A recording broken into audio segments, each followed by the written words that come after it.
Salam alaikum wa rahmatullah et bienvenue dans cette nouvelle vidéo où on va découvrir une nouvelle figure de style, c'est l'hyperbole. Et pour commencer, je vous invite à considérer les phrases suivantes. Je suis morte de fatigue. Ça fait un siècle que je t'attends. Pour attraper le bus, on a couru un vrai marathon. C'est trop exagéré, n'est-ce pas? Si j'étais morte, je pourrais même pas parler. Et on ne peut pas attendre tout un siècle. Pour attraper son bus, on ne va pas courir une vingtaine de kilomètres. Alors, dans ces phrases, on a exagéré de façon à frapper l'imagination du lecteur ou de l'auditeur afin de lui permettre de percevoir l'idée ou l'émotion exprimée. C'est ce qu'on appelle l'hyperbole.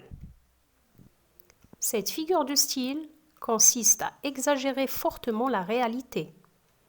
Elle est utilisée pour mettre en valeur ou impressionner. Autrement dit, c'est une façon d'exprimer une idée ou une émotion de façon très exagérée. En fait, elle donne un sens impossible en réalité. Et pour mettre en œuvre cette exagération, on utilise des moyens stylistiques dont l'usage d'autres figures de style comme la comparaison, la métaphore. Exemple, il est plus intelligent que tout autre homme. Des moyens grammaticaux tels que l'adverbe d'intensité très, comme dans l'exemple, c'est un homme très intelligent, ou les superlatifs, comme dans l'exemple, c'est l'homme le plus intelligent de l'univers. L'hyperbole permet d'accentuer la valeur améliorative, c'est-à-dire valoriser ou formuler un jugement positif. Comme dans l'exemple, elle était d'une beauté inimaginable.